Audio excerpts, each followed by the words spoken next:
The Trump administration is now proposing something that would be unprecedented at this time. They are considering issuing refund checks to millions and millions of Americans. This could actually be larger than all the stimulus that was passed previously during the pandemic. This means those $1,200 stimulus checks, those $600 stimulus checks, those $1,400 stimulus checks may not be anything.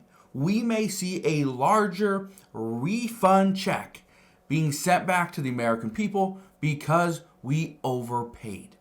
I want to explain what's going on, why this is happening at this time, and what the Trump administration is now saying.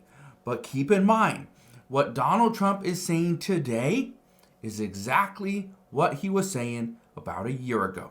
I'm going to break this down in just a moment, but all I ask is one thing. It takes 2 seconds. Go ahead, hit that like button if you enjoy these daily updates. And now, let's begin.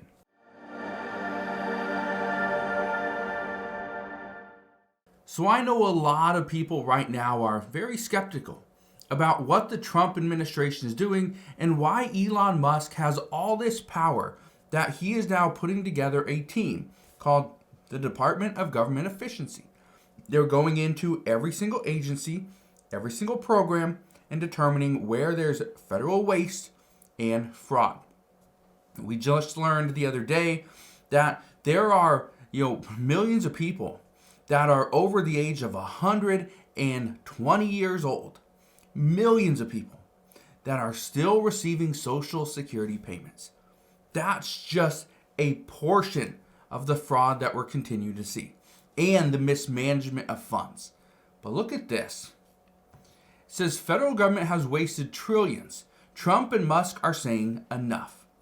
They are going through every single program. They're going through every single agency and trying to minimize the amount of waste. Means layoffs and a massive amount of them. Well, if we see layoffs in the thousands, the tens of thousands, because according to reports, more than 80,000 people, more than 80,000 federal workers, they opted for the deferred resignation. So on September 30th, they will be done working for the federal government. Technically, they are already done working, but they're going to still get paid, plus they get their benefits all the way until September 30th. But listen to what Donald Trump is saying. This is something that was published, and this is under Donald Trump's actual YouTube account. Okay, this was published a year ago. All right, and again, I want you to listen to this. Okay, listen to this and let me know what you think. Okay, because this is what's happening at this time, and this is why Democrats are furious. Listen to this. Crooked Joe Biden, our disgraced president, has wasted trillions of taxpayer dollars in less than 3 years, causing uncontrolled inflation that is crushing working families. Reining in Biden's wasteful and unnecessary spending is vital to stopping inflation and rescuing our economy from ruin. But the pain of the spending cuts must be borne by the special interests and Washington bureaucrats, not by American families and American seniors in particular. For 200 years under our system of government, it was undisputed that the president had the constitutional power to stop unnecessary spending through what is known as impoundment.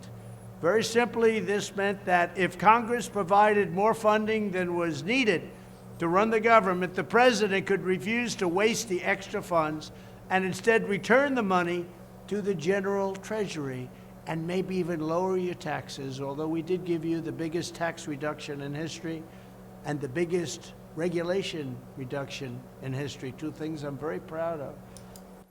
Right there. He says, we could actually return the money. Okay? This could lower your taxes. Okay? This is something that would be huge. Impoundment. Now, I want to show you something else. This is from NPR. It says, can President Trump ignore Congress's spending laws? The debate over impoundment. Now, yes, a president does have the ability to impound the money that has been appropriated to certain agencies and programs. Think about this for a second. During the Biden administration, Pete Buttigieg. He was responsible for doling out billions of dollars. Okay, he barely did that. He barely did that. A lot of the money has yet to be spent. And now the Trump administration is finding it.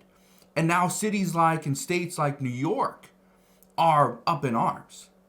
Like, why are you taking this money? We were planning on using that money. That was allocated to us. The checks, okay? It was already passed through Congress. The president, under President Biden, signed the bill. Okay, this is under the Inflation Reduction Act, the IRA. And then on top of that, the money was sent out. Okay, the checks were written, the money was sent out to these states and to these different cities, but the money wasn't spent. This is the issue, that the money was never spent because it was allocated for a certain thing, but then that thing changed. We didn't need it.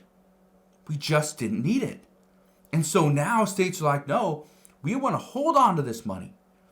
We need to hold on to this money because we're planning on using that for something else. Maybe for a road, maybe for a new bridge. Maybe they're gonna paint the buildings, right? They're gonna put up new homes for migrants coming in, or special needs, right? There are so many different things. But that's not what we're arguing. What we're arguing is the American people have been taxed this. The money's already gone out. So we're expecting it's been spent, but it's sitting, it's waiting there. And this is why President Trump says, no, we are going to use impoundment.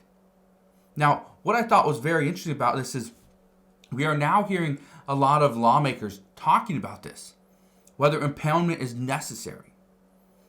But listen to this, okay? During the pandemic, okay, we sent so much money out.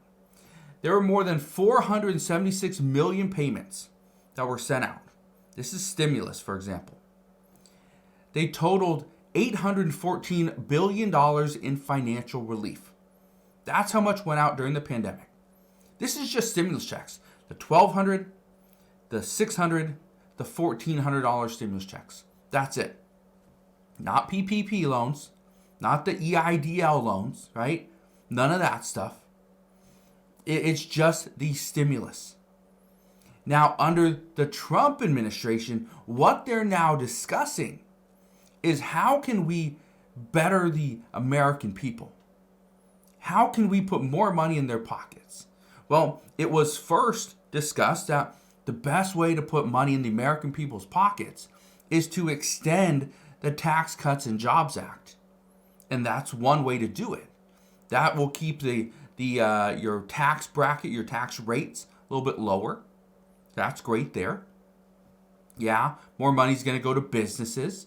But at the same time, if the American people have money, we can spend it at those businesses. And now the Trump administration is realizing that, wait a minute, we have overspent by billions of dollars. And I brought up Social Security for a reason. Some are saying that's about $700 billion that we've overspent on Social Security that could go back into Social Security's trust fund. Okay? Back in so that it can keep paying out, can keep accruing interest. Think about this for a second. How much money would $700 billion accrue in interest every year? That's money we could work with. Not only that, Republicans have brought this up before, is let's actually put more money into the stock market. The money that's going into the Social Security Trust Fund. Let's invest that. Let's invest that, because then it would actually grow. And you do that now, who knows? Who knows what the economy looks like in a year? But that's an investment into our economy, into our future. But here's another one. The Trump administration and Elon Musk are both looking at this, the USAID funding. 10,000 people were previously employed, now less than 300. What Elon Musk is doing and what the Department of Government Efficiency is doing is they're going into all these different programs and realizing there's massive waste. We have 3, 4, 5 people doing the exact same task, which isn't even a very important task. We have thousands of people, okay, hundreds of thousands of people that are working for the federal government but working at home. We also now know that many of those people that have been working at home had second jobs. They started businesses where now they're bringing in multiple incomes. But yet their first employer, the federal government, doesn't realize that. And so now there's discussions of, well, maybe we're going to try to claw that money back. Here's what I can tell you. The Trump administration is looking at ways to not only reduce your tax liabilities moving forward, but they're now looking at all the wasted funding. That what could we do for this? Well, we could claw it back and use it to pay down our national deficit. But that's not really what the American people thought was going to happen. Would the American people be satisfied with that? Maybe. But according to reports, according to multiple lawmakers, what the Trump administration is now looking at is, could we claw all this money back and issue refund checks to millions and millions of people? Because guess what a refund check is going to do? It's going to put money back into their pockets so that they can buy a house, go and buy a car, buy new clothing, okay, pay off their bills, pay utility payments, right? They can put food on the table. They can actually contribute, and the economy will be booming if this happens. But at the same time, inflation is also going up. So this is going to be a tricky move, but according to the many reports that I've read just over the past couple of weeks, the Trump administration is looking at potentially refunding millions of Americans. And that way they can contribute to a booming economy. So we'll see what happens. All I can tell you right now, this is Trump's stimulus plan. He's going to go find all the wasted money, all the fraud, bring it all back in, potentially issue it out to the American people in a form of a refund check, not a stimulus payment, a refund check. And then we'll see what the economy looks like at that point. But again, I bring this up because this is very big. Millions of people right now are struggling. So if we can put an extra $500 or let's say $2,000 into their pockets, that would be massive. That would be huge. But let me know what your thoughts are down in the comment section below. As of today, that is what we know. So again, thank you guys for watching. Consider subscribing, and I'll see you guys on the next one.